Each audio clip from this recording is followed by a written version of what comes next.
Welcome guys. अभी जो video देख रहा था उसका टाइटल है पाकिस्तान की औकात। इंडिया पाकिस्तान वॉर 1971 में जो लड़ाई हुई थी ना, इंडिया पाकिस्तान का वॉर हुआ था, उसके ऊपर वीडियो है, खान सर का वीडियो। तो गाइस चलिए वीडियो को स्टार्ट करते हैं। जय हिंद।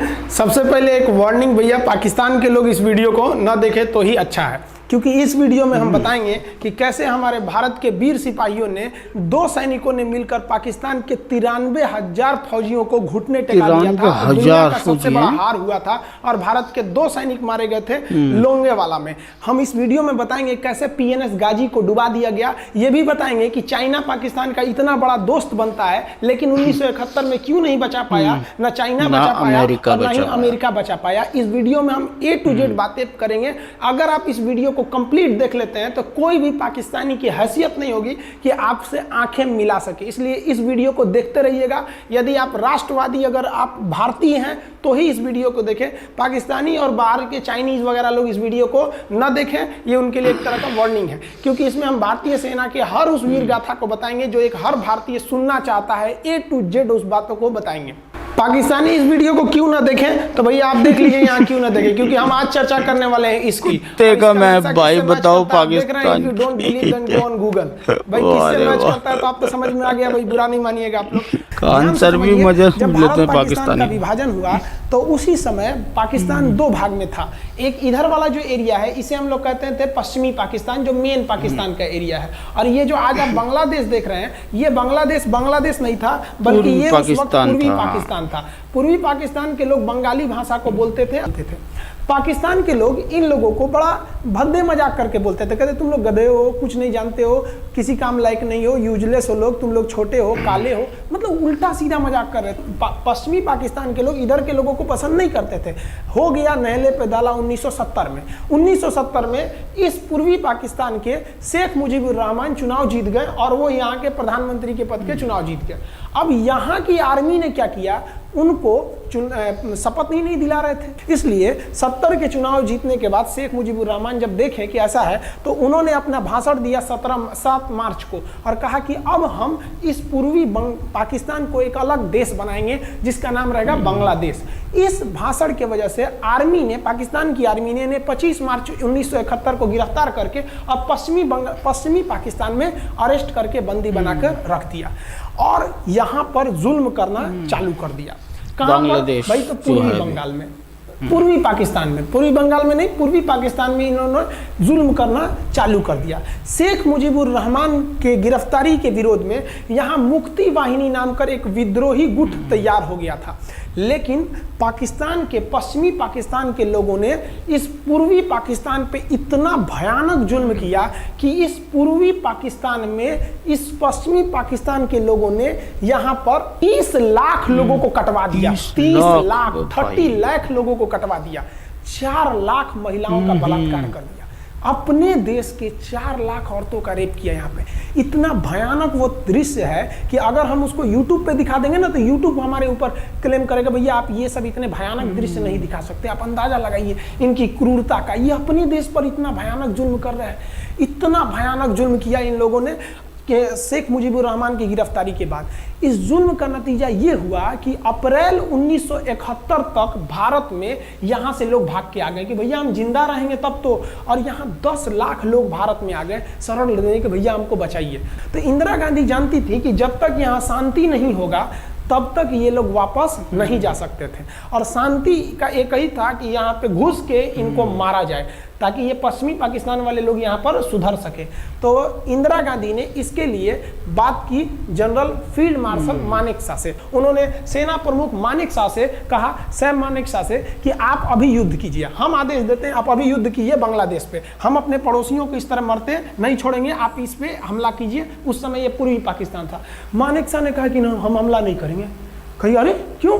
कहा कि आप महीना देख रही हैं, अप्रैल का महीना है। अप्रैल के महीने का मतलब बरसात का दिन सर पे है और बरसात के समय पूरब का हाल क्या होता है, एकदम भयानक बाढ़ आ जाती है। और उन्होंने एग्जाम्पल भी दिया कि सिकंदर की फौज भी हाथी लेके आई थी और कीचड़ में फंस गई थी कि अगर यहाँ हम लड़ जाते हैं तो यहाँ बरसात रहेगा, हम यहाँ उलझ जाएंगे, ये एरिया सूखा रहेगा, चाइना का ऊपर से एरिया सूखा रहेगा, ये हमला कर देंगे, हमको 3 ओर से लड़ाई लड़ना पड़ेगा। मानेकशॉ ने इंदिरा गांधी से कहा कि आप 2-3 काम कर लीजिए। कब तक के लिए कि नवंबर तक हम लोग युद्ध नहीं करेंगे, लेकिन अप्रैल से नवंबर के बीच में हम अपने सैनिकों को इस एरिया में लड़ने के लिए ट्रेनिंग दे सकते हैं, मुक्ति वाहिनी उसको हम ट्रेनिंग दे सकते हैं। और इसी में 1971 में हमारी जो थी भारत और रूस की एक समझौता पर हस्ताक्षर हो गया। अब हम लोगों ने पाकिस्तान को एक बारूद के ढेर पर बैठा दिया था। इंतजार था तो इस बात का कि उस बारूद में एक चिंगारी की और पाकिस्तान तबाह हो जाता। इत्तेफाक देखिए, उस बारूद के ढेर पर खुद चिंगारी जलाई पाकिस्तान ने। कैसे? तो समझिए कैसे। हम लोग का था कि इधर हम लोग ऑफेंसिव हो जाएंगे, मतलब इधर भयानक हमलावर हो जाएंगे, और इधर हम लोग डिफेंसिव रहेंगे, मतलब इधर कम हमला करेंगे, ताकि हम लोग का मेन मकसद पाकिस्तान से युद्ध नहीं था। हमारा मेन मकसद था हमारे अपने बांग्लादेशी भाइयों पर जो जुल्म हो रहा था, जो उनकी बहनों को रेप हो रहा था, इतना भयानक किया था वहाँ पर पाकिस्तानियों ने कि बाप के सामने बेटी का रेप करते थे और उसके बाद बाप को मार के कहते थे तू भी रेप कर। मतलब मानवता पूरी खत्म कर दिया गया वहाँ पर। तो भारत ने कहा कि इधर हम डिफेंसिव रहेंगे। पाकिस्तान को ये खबर लग गई कि भारत ना इधर कमजोर है। अरे भैया, इधर हम कमजोर थोड़ी हैं, इधर कम सैनिक रखे हैं और इधर हम भयानक रखे हैं, तो इसका मतलब ये थोड़ी है कि हम कमजोर हो जाएंगे। भैया कहा जाता है ना कि सोनार के घर का कचड़ा भी बनिया के बादाम से महंगा बिकता है। देखिए, हम लोग ठंडी का इंतजार ही कर रहे थे कि पाकिस्तान ने गलती कर दिया। उसने 3 दिसंबर को अचानक हमला कर दिया श्रीनगर पे, पठानकोट पर, चंडीगढ़ पर, यहाँ पर आगरा हवाई अड्डे पर तबातोड़ हमला कर दिया। एयरफोर्स का इतना भयानक हमला पाकिस्तान का भारत पर हुआ कि भारत देखते रह गया। धड़ धड़ पाकिस्तान की जहाजें एंट्री मार गई सब भारत में, उसकी एयरफोर्स एंट्री कर दी। इतना भयानक हमला था, इतना भयानक कि भारत का एक भी सैनिक नहीं समझ रहे ना कितना भयानक हमला था। अरे भाई, आप यहाँ पर घुस जाएंगे हमारे देश में तो क्या हो जाएगा भैया? मूस मोटइयन लोढ़ा हुईन, हाथी घोड़ा थोड़े हुईन। भारत तो इसी का इंतजार कर रहा था। देहात में कहावत कहा जाता है कि रोए के रानी तले अखिए खुदा गई। भैया, हम प्लाने कर रहे थे कि हमला करने के लिए कि आप हमारे पे हमला करिए दीजिए। अब विश्व का भी दबाव नहीं आएगा हमारे ऊपर कि भैया हमला तो आपने किया है, अब हम लोग छोड़ेंगे नहीं। भारत एकदम दृढ़ निश्चय कर लिया। इसी बीच पाकिस्तान को एक खतरनाक खबर लग गई। क्या थी खबर भाई? तो देखिए, पाकिस्तान को खबर लगी कि भारत की ज़्यादातर फौज इस पूर्वी पाकिस्तान की ओर डिप्लॉयड है और यहाँ राजस्थान के जैसलमेर जिला में एक जगह है लोंगेवाला। उस लोंगेवाला में केवल और केवल 120 फौजी हैं। और अगर पाकिस्तान ने सोचा कि 120 फौजियों को हम रातों रात मार देते हैं तो उस समय एयरफोर्स रात में लड़ाई नहीं कर सकती थी, इसलिए इन्होंने लोंगेवाला में एंट्री मार दी। पूरी भयानक टैंक लेकर, फौज लेकर, इन्फेंट्री लेकर, और उसको वो लोग लोंगेवाला में घुसने के लिए चल दिए। और लोंगेवाला में भारत के पास केवल 120 सिपाही थे, केवल 120, और उन पर वो हजारों की संख्या में टूट पड़े। लेकिन घबराना नहीं चाहिए, क्योंकि चींटियां तादाद में कितनी भी क्यों ना हो जाए, गन्ना घसीट के नहीं ले जा सकती हैं। लोंगेवाला में जो ड्यूटी थी उस समय कुलदीप सिंह चांदपुरी जी का। कुलदीप सिंह चांदपुरी सरदार हैं, आप देखे होंगे बॉर्डर मूवी में इनका रोल सनी देओल ने किया है। अब ये कुलदीप सिंह, ये भैया पंजाबी सिख, अब ये लोग 1.25 लाख से नीचे कुछ सोचते ही नहीं है। चिड़िया नू में बाज लड़ावा, गिदड़ नू में शेर बनावा, और 1.25 लाख नू एक लड़ावा, तब गोविंद सिंह नाम रखावा। खबर आया कि आपसे जो लड़ने आ रहे हैं ना पाकिस्तान की ओर से, वो ब्रिगेडियर तारिक मीर आ रहा है। उसके पास टैंक है, 2800 फौज है, बहुत ही तेज रफ्तार से आ रहा है। आपके पास केवल 120 जवान है कुलदीप सिंह, आप पीछे हट जाइए, आप पीछे हट जाइए, क्योंकि आपको हम ना, आप बहादुर हैं इसमें नो डाउट, लेकिन आप कैसे लड़िएगा उतनी भयानक फौज के पास यहाँ। उन्होंने कहा खालसा सिख नहीं हट सकते, हम दिखा देंगे कि हम 120 भी उन पर क्या पड़ेंगे, भारी पड़ेंगे। इनके पास ना ही टैंक को उड़ाने के लिए कोई संसाधन थे, टैंक को मारने के लिए एक जीप पर लगा हुआ छोटा सा तोप था, और इनके पास 3 ठो माइंस लगे थे। माइंस समझते हैं आप लोग? टैंक जो होता है ना बम, उसको उड़ाने के लिए माइंस लगाए जाते हैं। तो देखिए ध्यान से, ये है माइंस, ये माइंस होते हैं। इस पर अगर टैंक चढ़ता है ना तो टैंक ब्लास्ट कर जाता है। तब इन्होंने दिमाग लगाया। इन्होंने क्या किया, जो खाली रेगिस्तान था ना टिफिन भर दिया। उसमें ना आगे की ओर 3 ठो ओरिजिनल माइंस को लगा दिया, और जो खाना खाने वाला टिफिन होता है ना 4 खंडे वाला, इसे वो लगा दिया। उस टिफिन को इन लोगों ने रातों रात ना बिछा दिया। ऐसे लाइन से देखिए, लाइन से पाकिस्तान की टैंक आई तो शुरुआत में तो भैया ओरिजिनल माइंस था, धड़ाम से लगा, पाकिस्तान की टैंक उड़ गई। पाकिस्तान का एक टैंक उड़ा, फिर दूसरा उड़ा, तीसरा उड़ा, पाकिस्तानी एकदम डर गए सब। ब्रिगेडियर तारिक मीर कहें कि भैया यहाँ तो माइंस लगा के रखा है इन लोगों ने, एक काम करो इंजीनियरों को बुलाओ, पूरा माइंस निकालो। अब ब्रिगेडियर जो हमारे मेजर कुलदीप सिंह थे, ये जानते थे कि बाबू अगर हम तुमको रात भर रोक दिए ना तो सुबह हमारी एयरफोर्स आएगी, तुमको जिंदा नहीं छोड़ेगी। इसलिए इन्होंने पूरा टिफिन बिछाया था। इन पाकिस्तानियों ने 6 घंटे लगा दिए उनको निकालने में। इंजीनियर आते थे, जब डर के मारे टिफिन निकालते थे, अरे बाप रे बाप, और टिफिन में तो ईंटा पत्थर भर देते थे और डर के ले जाते, अरे भागो भागो भागो, माइन से माइन से भागो भागो भागो, माइन से रात बिता दी। 3 बजा दिए इसी में। 3 बजे इनको पूरा सन्नाटा दिखा कि भैया ये तो टिफिन है, ये रेगिस्तान में ये तो टिफिन है।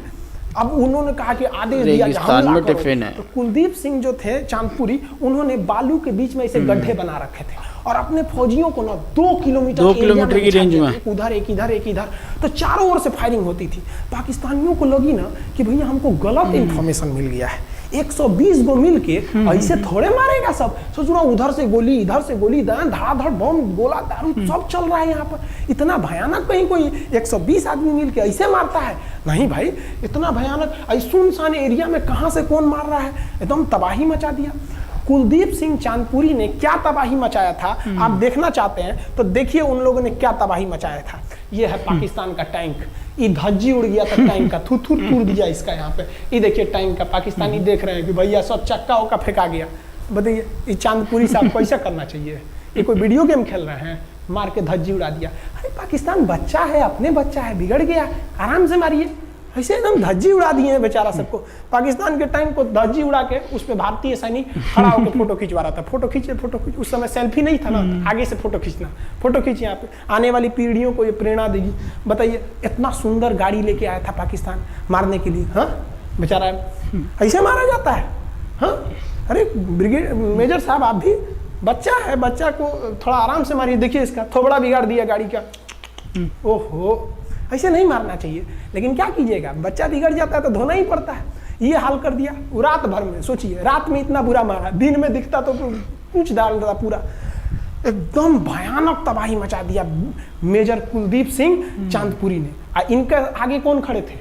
ब्रिगेडियर पाकिस्तान के ब्रिगेडियर साहब। ब्रिगेडियर साहब को कहने लगे भैया ये तो बहुत बुरा मार रहा है सब। तब तक हो गया सुबह, और सुबह के वक्त हमारे जो हंटर जहाज थे, उस समय जो जहाजें थी वो हंटर जहाज थी। ये हंटर जहाजें रात में नहीं उड़ सकती थी, लेकिन दिन में उड़ सकती थी। रात भर तक कुलदीप सिंह चांदपुरी ने ऐसा कूचा पाकिस्तानियों को, इतना कूच दिया कि भोर हुआ तो बाकी का कसर पूरा कर दिया हमारे हंटर विमानों ने। ये हंटर विमान जब आए सब तो इतना भयानक तबाही मचाए सब पाकिस्तान के जहाजों का कि आप हुलिया देखेंगे ना, पाकिस्तान के टैंक का ऐसे पड़ गया। ये सब टैंक पूरा तबाह हो गया, सब पूरी तरह ध्वस्त हो गया इतनी भयानक युद्ध में। 3 तारीख को पाकिस्तान ने हमले की शुरुआत की और ये 4 तारीख का शकल देखिए पाकिस्तान का। इतना भयानक धज्जी उड़ा दिया पाकिस्तान का जिसका कोई हद नहीं। पाकिस्तानियों को दुम दबा के भागना पड़ा। ब्रिगेडियर साहब भागे, कहें कि भाग भैया न तो ये सब जान ले लेगा सब। हम लोगों ने पाकिस्तान के टैंकों को अपने यहाँ रख लिया है म्यूजियम में। आज भी जाके देखिएगा ना तो इन टैंकों को डर के मारे पाकिस्तानी छोड़ के भाग गए कि भागो भाई यहाँ पर। ये 120 जवानों का जलवा था। और पाकिस्तानी कहते हैं कि हिंदुस्तान के लोग क्या लड़ेंगे। अरे भैया हम चीन पे वीडियो बनाए थे, आप पे नहीं बनाए थे, जो आप लोग हम लोग को बोल रहे थे कि पाकिस्तान हिंदुस्तानियों की औकात नहीं। देखिए अभी हम आपको औकात दिखाते हैं आपकी। ये आपका टैंक है, आके ले जाइए, हिम्मत है तो लेके जाके दिखाइए यहाँ पर। हाल तो ये हो गया था ना कि हम लोगों ने जो पाकिस्तानियों की जान ली थी ना, डर के मारे वो लाश उठाने नहीं आए थे, लाश को गिद्ध खा गए थे सब। हम लोग बोल रहे थे कि भैया हम गोली नहीं चलाएंगे, लाश लेके चल जाओ। हम नहीं जाएंगे, तुम लोग रेगिस्तान को कब्रिस्तान बना दिए हो। रेगिस्तान को कब्रिस्तान हम लोग हमला करने आए थे। कौन आया था हमला करने? सही बात। तो ये गिद्ध खाए थे सब, सफाई उफाई का काम ये किए थे सब। अब पाकिस्तान हम लोग को धमकी देता है, आज भी वो नहीं सुधरे हैं। आज भी हमने जो चाइना पे वीडियो बनाया था उस पर वो हमको धमकी देता है कि भारत की आर्मी कुछ नहीं कर सकती। अरे भैया आप सोचिएगा भी मत, अभी के समय में तो मत सोचिएगा। जानते हैं क्यों? देख लीजिए मोदी जी अमित शाह बैठे हैं। अभी कौन बैठा है भारत में, समझ में आ रहा है? आप लोग तो पहले पाकिस्तान वाले लोग इस बात पर रिसर्च कीजिए कि इनमें ज्यादा खतरनाक कौन है आपके लिए। हमको तो यही ज्यादा खतरनाक लगते हैं भाई, समझ में आया आप लोग को? तो अभी देखिए ध्यान से, यहाँ पर पाकिस्तान ने जो हार हुई थी लोंगेवाला में, ये हार में पाकिस्तान की तो कमर टूटी और पाकिस्तान का पूरा मनोबल टूट गया कि ससुरा 120 गो मिल के ऐसे कैसे धो दिया सब। बताइए इतना भयानक धो जाता है। तो ये शुरुआत तो इन्होंने किया 3 तारीख को, 4 तारीख को हमने धो दिया।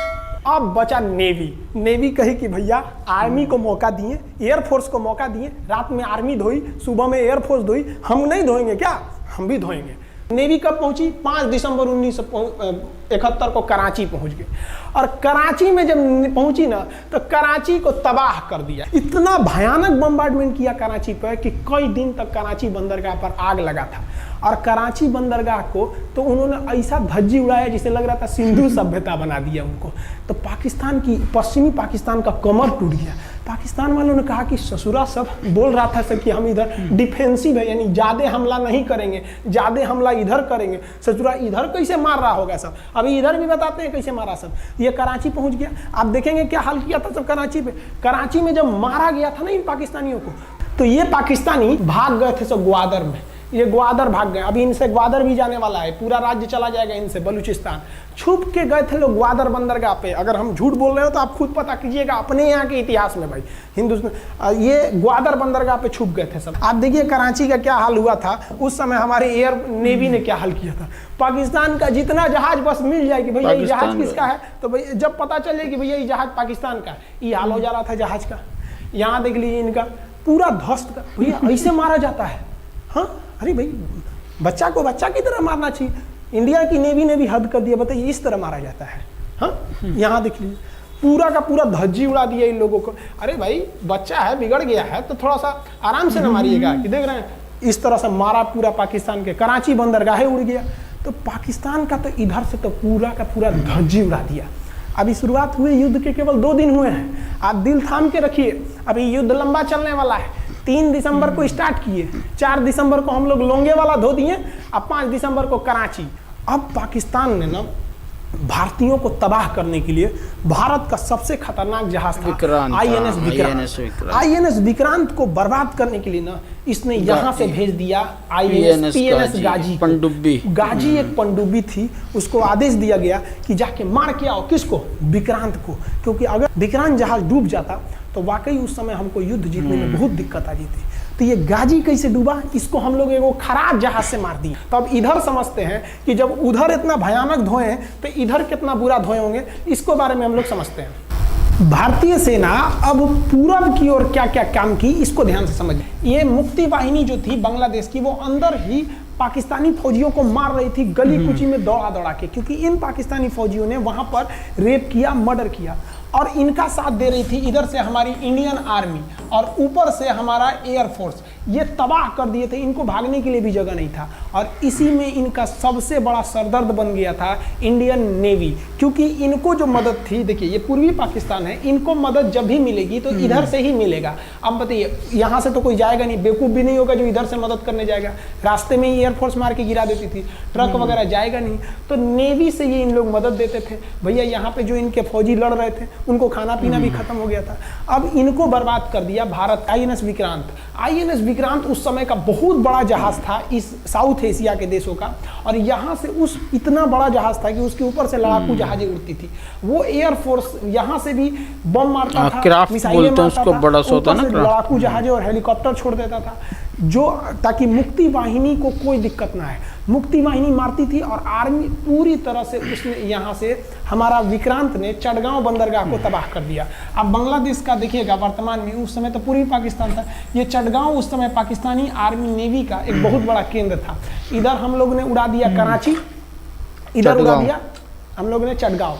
अब मुक्ति वाहिनी को कोई खास दिक्कत नहीं आ रहा था। अब पाकिस्तान ने कहा कि हर हाल में इस विक्रांत को बर्बाद करो। देखिए ये विक्रांत है, विक्रांत जहाज जो था इस पे से इसके ऊपर देखिए आपको लड़ाकू जहाजें दिखेंगे। पीएनएस गाजी को क्या आदेश दिया गया था भाई कि तुमको जाना है और इस विक्रांत को बंगाल की खाड़ी में जाने के बाद इसी में डुबा देना है। अब पाकिस्तान वालों का इतना दिन तो अच्छा था नहीं, भारतीय खुफिया एजेंसी को पता चल गया कि पाकिस्तान की पनडुब्बी वो समुद्र के अंदर अंदर चलती है, उसको साइलेंट किलर कहा जाता है। पाकिस्तान की पनडुब्बी चल दी है पश्चिमी पाकिस्तान से बंगाल की खाड़ी की ओर, ये अरब सागर से बंगाल की खाड़ी की ओर चल दिया।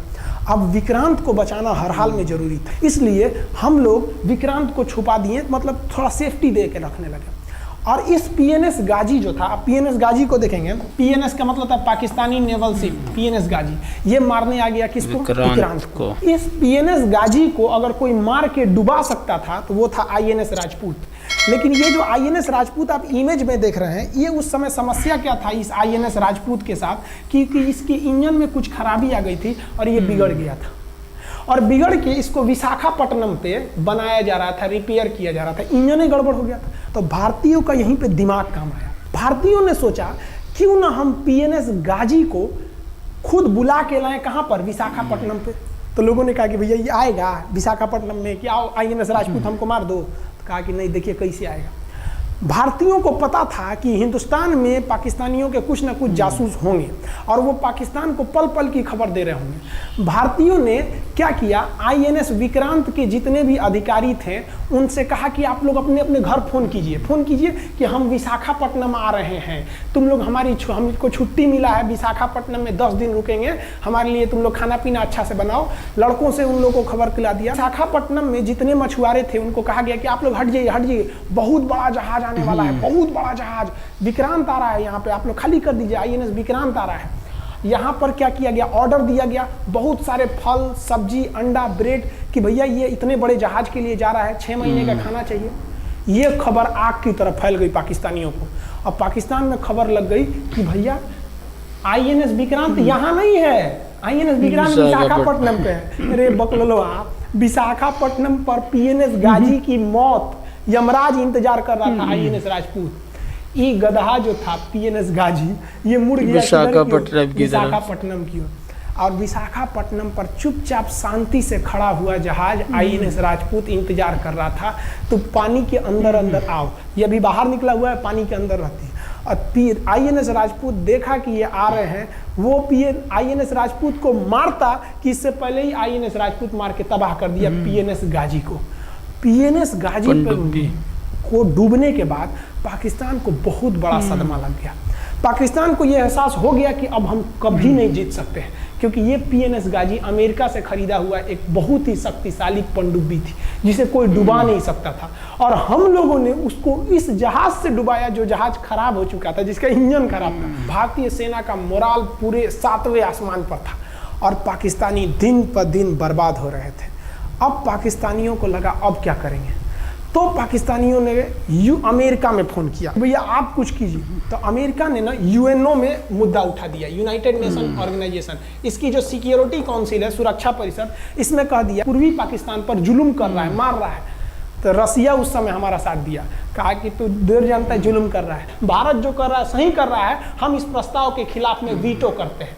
वीटो अगर कोई देश, 5 देश को वीटो है, इस पर अलग चर्चा करेंगे, अगर किसी ने वीटो कर दिया तो वो प्रस्ताव रद्द हो जाता है। तो पाकिस्तान की एक और उम्मीद यहाँ पर अपना दम तोड़ दी। अब पाकिस्तान कहा अमेरिका से कि भैया आप ही हमको बचा लीजिए, बचा लीजिए। अमेरिका ना पाकिस्तान की ओर से भारत पर हमला करने के लिए अपना सबसे खतरनाक जहाज भेज दिया, 7वां बेड़ा। देखेंगे 7वां बेड़ा को, अगर इतना भयानक था 7वां बेड़ा, ये अमेरिका का साथ अकेले चलता ही नहीं था, इतनी पूरी फौज के साथ, नेवी के साथ चलता था। ये किस लिए आया था?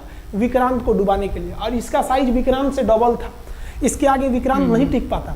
अब इंदिरा गांधी भी टेंशन में रह गई। ले तब उस समय इंदिरा गांधी को याद आया कि भैया हमारा एक और तो हम समझौता करके आए हैं, अगर अमेरिका पाकिस्तान का साथ दे सकता है तो रूस से हम भी तो समझौता करके आए हैं। तो भारत ने रूस को कहा कि भैया अमेरिका इतना भयानक 7वां बेड़ा भेज दिया, आप हमारी मदद कीजिए। रूस आया था, रूस ने कहा टेंशन क्या लेते हो, देखो हम बोलते हैं। रूस ने परमाणु पनडुब्बी भेज दी और रूस ने अपना 40वां बेड़ा भेज दिया। आप देखेंगे ये रूस का 40वां बेड़ा है। ये अपने भारी भरकम जहाजों के पूरे ग्रुप के साथ चल दिया, कहा कि चल भैया देखते हैं तुमको कौन मारेगा भारत को। और अमेरिका को सीधा कह दिया कि भैया विक्रांत पर अगर आपने हमला किया तो ये हमला हम रूस पर हमला मान लेंगे। यहाँ पर खड़ा था भारत का विक्रांत और उसकी सपोर्ट में खड़ा था रूस का 40वां बेड़ा। और रूस ने यमन से अपनी एयरफोर्स को भी कह दिया था कि भैया तुम भारत की देखभाल करना। तो भारत की सुरक्षा के लिए इतने लोग, और अमेरिका अपना 7वां बेड़ा लेके यहाँ मुंह देख रहा था, और ब्रिटेन ने भी अपने ईगल नाम के बेड़ा को भी भेज दिया था। तो ये दो लोग हमारे खिलाफ आ गए थे, ब्रिटेन और अमेरिका। अब बताइए, हम लोग बांग्लादेश की भलाई सोच रहे थे और अमेरिका का 7वां बेड़ा और रूस का ब्रिटेन का ईगल हम लोग के खिलाफ था, और हमारा अपना विक्रांत और रूस की एयरफोर्स और उसकी 40वां बेड़ा हमारे साथ थी। ये पूरी तरह से बाउंड्री बना दिया था 40वां बेड़ा। 40वां बेड़ा का कहना था कि भैया हमारे जहाज पर ऑटोमेटिक मिसाइल लगी है, तुम अगर इधर आओगे तो हम मार देंगे तुमको ऐसे ही। ऑटोमेटिक रूस मिसाइल ने अपनी सारी पनडुब्बियों को ऊपर उठा दिया समुद्र के ऊपर, ताकि सैटेलाइट से और दूसरी निगरानी से देखा जा सके, और यही हुआ भी। वो लोग रूस के इतने खतरनाक जहाजों के ग्रुप को देखकर घबरा गए, इतना घबरा गए कि ब्रिटेन ने कहा था वी आर टू लेट हो गए हमें। ब्रिटेन का ईगल बेड़ा अमेरिका के 7वां बेड़ा से कह रहा है उधर मत जो, बहुत देर हो गया है, वो पहले पहुंच गया है रूस, अब मारेगा वहीं तबाह हो जाओगे यहाँ पे। तो 7वां बेड़ा ने धमकी दिया कि हमारे जहाज में परमाणु बम लदे हुए हैं। तो 40वां बेड़ा ने रिप्लाई किया था कि हम भी जब चले थे ना तो परमाणु बम लादे के चले थे, और गिनती जब कर रहे थे तो हम भी गिनती किए थे 250 हमारे पास भी परमाणु बम था, लेकिन इतना ज्यादा था कि सोचे कि कौन गिनेगा, बाद में गिनेंगे, आ जाओ देखते हैं किसके पास कितना है। तो रूस ने हमसे सच्ची दोस्ती निभाई थी, और इधर शेख मुजीबुर रहमान की जो मुक्ति वाहिनी थी वो अपना काम कर रही थी। अब भारत आर पार की लड़ाई में था, पाकिस्तान हर मोर्चे पर हारते जा रहा था। भारत सरकार ने पाकिस्तान पर मनोवैज्ञानिक दबाव बनाने के लिए निर्मलजीत सिंह अरोड़ा ने एक प्लान बनाया। उन्होंने एयरफोर्स को पूर्वी पाकिस्तान यानी जो अभी बांग्लादेश है तो ढाका के ऊपर एयर ड्रॉप करा दिया, हवाई जहाज से सैनिकों को उतार दिया, और उन सैनिकों के भेष में उसमें सैनिक कम थे और उसमें केवल पुतलों को नीचे उतारा गया था। ये केवल इंडियन आर्मी जान रही थी कि पुतला नीचे उतरा है सर, लेकिन मीडिया ने तो इसको खबर को आग की तरह फैला दिया। और इसमें हम धन्यवाद देना चाहेंगे हाथ जोड़कर बीबीसी न्यूज का। और बीबीसी ने ये छाप दिया कि इंडियन एयरफोर्स ने ढाका पर 5000 एयर ड्रॉप करा दिया 5000। अब ये गली गली खोज खोज के पाकिस्तानी फौजियों को मारेंगे कि तुम क्यों मार रहे हो हमारे बांग्लादेशी भाइयों को। और बांग्लादेश की मुक्ति वाहिनी वैसे ही उनके पीछे पड़ी हुई थी पाकिस्तानियों के। अब पाकिस्तानियों का पूरा मनोबल टूट गया, पाकिस्तानी गली गली छुप गए सब। सोचिए ये पुतला से डर जा रहे थे सब, रियलिटी में फौजी नहीं थे, था एयर ड्रॉप करके। अब वो लोग डर के मारे भाग गए यहाँ पर। अब एयरफोर्स ने देखा कि उसकी ये छोटे से वैज्ञानिक दबाव का इतना खतरनाक असर पड़ा है। एयरफोर्स ने कहा कि अब एक काम करते हैं, अब आर पार को अब ठोक डालते हैं पाकिस्तान को, अब जो होगा सो देखा जाएगा। एयरफोर्स ने बांग्लादेश के जो गवर्नर थे उनके घर पे हमला कर दिया। अब वो घर में नहीं थे, वो तो बच गए। बचने के बाद डर क्या होता है, देखिए डर किसको कहा जाता है। जो उनके गवर्नर हाउस थे AH मलिक, इन्होंने त्याग पत्र दे दिया, भैया जिंदगी रहेगी तो बहुत नौकरी करेंगे, डर के मारे त्याग पत्र दे दिया। सोचिए गवर्नर, क्योंकि पाकिस्तान का एक राज्य ही तो था पूर्वी पाकिस्तान, जैसे हमारा एक राज्य है उत्तर प्रदेश, बिहार, महाराष्ट्र, वहां पे भी गवर्नर होते हैं ना, संवैधानिक हिसाब से गवर्नर मालिक होता है उस जगह का। त्याग पत्र दे दिए। सोचिए ये डर था उनके अंदर। निर्मलजीत सिंह अरोड़ा जो लेफ्टिनेंट जनरल थे, जनरल तो हमारे मानिक शाह थे, लेफ्टिनेंट जनरल थे जिन्हें बांग्लादेश जीतने की जिम्मेदारी दी गई थी, मतलब उसे सुरक्षा करने की जिम्मेदारी दी गई थी। वो पाकिस्तान के लेफ्टिनेंट जनरल नियाजी से बात किए और उन्हें कहे कि हम आपको आधा घंटा का टाइम देते हैं और आप इस आधा घंटा में विचार कीजिए आप सरेंडर करते हैं कि नहीं। अगर आप सरेंडर कर देंगे तो हम आपको गारंटी देते हैं कि आपके सैनिकों को जिंदा रखा जाएगा, और अगर आप हमारी बात को नहीं मानेंगे, देखिए गवर्नर साहब के घर है, कोई ठीक नहीं है, आपके घर पे भी यही हो जाएगा। क्योंकि अगर आप हमारे सामने सरेंडर नहीं करिएगा तो याद रखिए हम अपने हमले को 10 गुना और तेज कर देंगे। और हाथ तो आप चारों ओर से गए हैं। भारत चाहता था कि जल्दी से जल्दी इस युद्ध को खत्म किया जाए, क्योंकि अब ये अंतर्राष्ट्रीय मैटर हो चुका था। अब अमेरिका अपना नाक पे ले लिया था कि भैया हमारा जहाज मार के गिरा दिया। PNS गाजी उसी की पनडुब्बी थी, वो तो पाकिस्तान को दिया। 7वां बेड़ा को नहीं घुसने दिया। तो अमेरिका की किरकिरी हो रही थी, ब्रिटेन के ईगल को घुसने नहीं दिया, उसकी किरकिरी हो रही थी। अब भारत को उस समय लोग कहते कि ये गरीब देश है, अभी आज़ाद हुआ है। 1971 में हमारी यही हाल थी और सारे लोग कह रहे थे ससुरा, हम उसको गरीब समझ रहे थे, रुआ के रख दिया अमेरिका को, हर जगह धो दिया पाकिस्तान को। अब बेचारे मियाँ जी क्या कर सके, मियाँ जी को आधे घंटे का टाइम दिया गया। 16 दिसंबर 1971, 16 दिसंबर है 16 दिसंबर 1971, ये हमारे इतिहास का 13 दिन के युद्ध में हमने पाकिस्तान को धूल चटा दिया था, क्योंकि 3 दिसंबर को पाकिस्तान ने युद्ध स्टार्ट किया था और 16 दिसंबर को हम लोगों ने जनरल नियाजी से आत्मसमर्पण करवा लिया।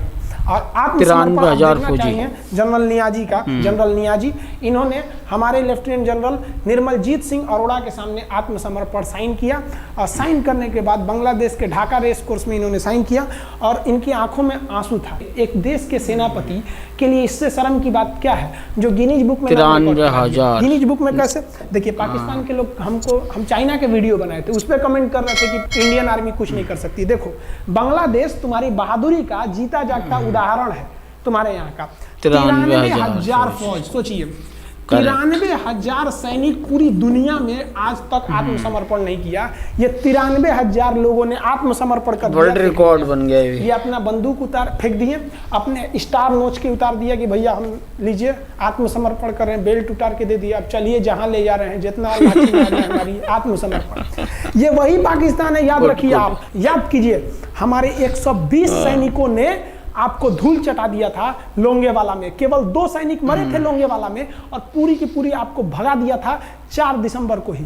और आप याद कीजिए, बहुत बहादुर बनते हैं ना, 93,000 फौज आपकी हार के गई है यहाँ से। इतना बड़ा हार दुनिया में आज तक कहीं का नहीं हुआ है। 93,000 सैनिक सरेंडर करके गए हैं भारत के सामने से। क्या बात कीजिएगा आप हमारे सामने। तो ये है, गिनीज बुक में नाम है, ये तो है भैया पाकिस्तान की आर्मी, एक तरह से गिनीज बुक में नाम है ना जी। भले हारने से नाम है तो क्या हुआ, पाकिस्तान के लिए इससे खुशी की बात क्या हो सकती है कि भैया गिनीज बुक के नाम है। अब इन लोगों को जेल में बंद कर दिया गया, बाद में हम लोगों ने इन्हें छोड़ भी दिया था। और इस सरेंडर के बाद बांग्लादेश के जो मुक्ति वाहिनी थी उसके चेहरे पर ये मुस्कान थी कि बांग्लादेश अब स्वतंत्र हो गया। ढाका इंदिरा गांधी का स्टेटमेंट था, ढाका स्वतंत्र राजधानी है स्वतंत्र बांग्लादेश की। ये खुशी थी बांग्लादेशियों के चेहरे पर, जिनकी बहनों की इज्जत आबरू लूट ली गई थी उन्हीं देश की फौजियों के द्वारा। जिनके ये जो नियाजी थे, जब इन्हें लेफ्टिनेंट गवर्नर बना के भेजा गया था बांग्लादेश में, तो ये नहीं पूछे थे कि बांग्लादेश का स्थिति क्या है, ये पूछे थे कि जिन लड़कियों का रेप हुआ है वो कहाँ है, सब दिखाओ तो, मतलब ये भी जाके करेंगे। ये हाल था, ये इनके चेहरे पे मुस्कुराहट थी। बाद फिर मुजीबुर रहमान को पाकिस्तान से स्वतंत्र कराया गया। भारत ने जो अपना वादा किया था कि शेख मुजीबुर रहमान को स्वतंत्र करेंगे, बांग्लादेश को स्वतंत्रता दिलाएंगे, उनके अधिकारों के लिए लड़ेंगे, भारत ने अपने वादा को पूरा किया। आज शेख मुजीबुर रहमान की बेटी शेख हसीना बांग्लादेश की कमान संभाले हुई हैं। शेख हसीना, जब हमको याद है जब वो भारत आई थी तो एयरपोर्ट पे, तो मोदी जी एयरपोर्ट पर रिसीव करने गए थे, जबकि ऐसा नहीं होता है।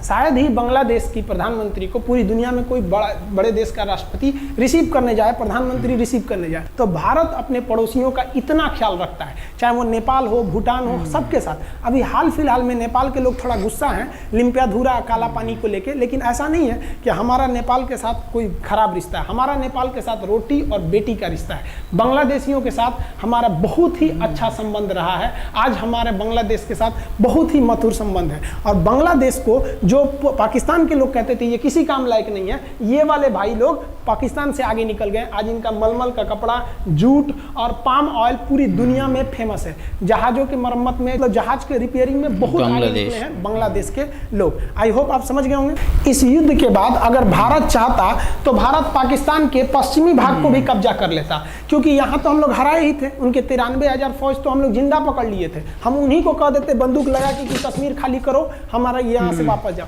लेकिन बावजूद हमने इंसानियत दिखाई थी पाकिस्तान के ऊपर। इसका बदला ये पाकिस्तान ने हमें क्या दिया पता है? 26/11 संसद भवन पर अटैक, तो कभी अमृतसर में अटैक, कभी मुंबई में बम ब्लास्ट, कभी 26/11 का हमला, ये सब हुआ। तो गलत चाहते तो उस वक्त भी जीत सकते थे, ये पाकिस्तान वाले आप जो कहते हैं कि हम बहुत बहादुर हैं, भारतीय सेना हमारा क्या कर सकती है, तो भारतीय सेना की रहमो करम पर आप लोग जिंदा थे, वरना 1972 में ये जो सेना थी ना 71 में, आप लोग को कहीं का नहीं छोड़ती। आप हिंदुस्तान के व्यूवर्स आप लोगों से भी कहते हैं कि एक लाइक तो बनता है इस सैनिकों के लिए, हमारे लिए नहीं, हमारे इस चैनल के लिए कभी नहीं कहेंगे कि Khan GS research centre channel को आप सब्सक्राइब करिए, लाइक करिए, हम ये कभी नहीं कहते हैं, लेकिन हम ये जरूर कहते हैं कि आज एक लाइक बनता है हमारे इन वीर सिपाहियों बनता है, एक लाइक तो बनता है, और चैनल सब्सक्राइब करना भी बनता है भाई। इस पर कमेंट करते हैं हम, आप भारतीयों से कहते हैं, आप हिंदुस्तानी हैं तो इस वीडियो को जितना से ज्यादा शेयर करना है आप शेयर कीजिए, ताकि आपके बच्चों तक को ये पता चल सके कि हमारे सैनिक कितने बहादुरी हैं,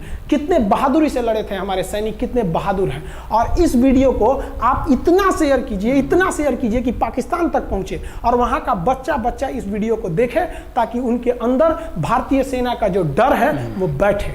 ये डर जरूरी है उनके अंदर, ये डर उनकी हड्डियों तक जाना चाहिए। और हाँ, कोई भी देश के हो, हर देश को अपने सैनिकों के लिए सम्मान करना चाहिए। हम ये कोई मनगढ़ंत कहानी नहीं बताएं, हम अपने सैनिकों की वीर गाथा बताएं जो A to Z अक्षरशः सही चीजें हैं। समझ में आया? आप इस वीडियो को देख रहे हैं तो मेरे साथ बोलिए आप लोग, भारत माता की जय। पाकिस्तान के युद्ध का जो हम सीरीज बना रहे हैं, आज 71 का युद्ध बढ़ाएं, हम आपको कल 1948 का युद्ध बता देंगे, 65 की लड़ाई में वीर अब्दुल हमीद ने जो बहादुरी दिखाई, फिर आपको 84 का सियाचिन, 99 का करगिल और 62 की चाइना युद्ध के बारे में भी बता देंगे। याद रखिएगा, चाइनीज और पाकिस्तानी इस वीडियो को डिसलाइक जरूर करेंगे, आप उन पर भारी पड़िएगा। ये वीडियो आप संभाल के रखिएगा, अपनी पीढ़ियों को दिखाइएगा कि हमारी सेना कितनी बहादुर थी। एक सैल्यूट हम अपने वीर जवानों के लिए। जय हिंद। हम बहुत ही सौभाग्यशाली हैं जो ऊपर वाले ने हमें हिंदुस्तानी बनाया। I proud to be Indian बनाया, प्राउड है उसके लिए, तो हमेशा रहेगा कि हमें ऊपर वाले ने इतना अच्छा देश दिया, इंडिया में इंडियन बनाया हम लोगों को। ये बहुत गर्व की बात है, प्राउड है। मतलब गाइस देख रहे हो, शुरू से हमारी फोर्स ने से कैसे कैसे बुद्धू बनाए इन लोगों को, लूल। सबसे पहले तो उन्होंने देखो माइंस की जगह टिफिन लगा दिए ज़मीनों में, जब लोंगेवाला पे वो लड़ने आए थे वहाँ पर टिफिन लगा दिए, वहाँ उन्होंने 6 घंटे खा गए उसके अंदर। वो उन्हीं को बॉम्ब निकालते रह गए, माइंस को निकालते पूरी रात गई उनकी। और फिर आगे देखो जो हमारा वो था विक्रांत करके जो था पानी का जहाज, वो ख़राब था उसका इंजन, तो क्या बनाया कि वहाँ पे खड़ा INS विक्रांत, मतलब बड़ा वाला जहाज जिसको मारने आ रहे थे, तो उसको वहाँ पे लेके पहुँच गए। वो वहाँ पे उसने उसको डुबो दिया, इनके PNS गाजी जो थी पनडुब्बी। और वो देखो फिर बांग्लादेश में कुछ लोगों को उतारा तो उनके साथ साथ पुतले भी भेज दिए नीचे। उससे भी लगा कि भाई ये इंडिया वालों ने तो 5000 ट्रूप भेज दिए, इतनी सारी फोर्स उतार दी वहाँ पे है ये वो। मतलब कितना लूल बनाए उनको पाकिस्तानियों को। देखो आपका क्या कहना है इस वीडियो के बारे में, कमेंट्स में ज़रूर बताना अपनी राय, और हमारे चैनल को सब्सक्राइब भी कर देना। ओरिजिनल वीडियो का लिंक डिस्क्रिप्शन से ले लेना। अल्लाह हाफिज़।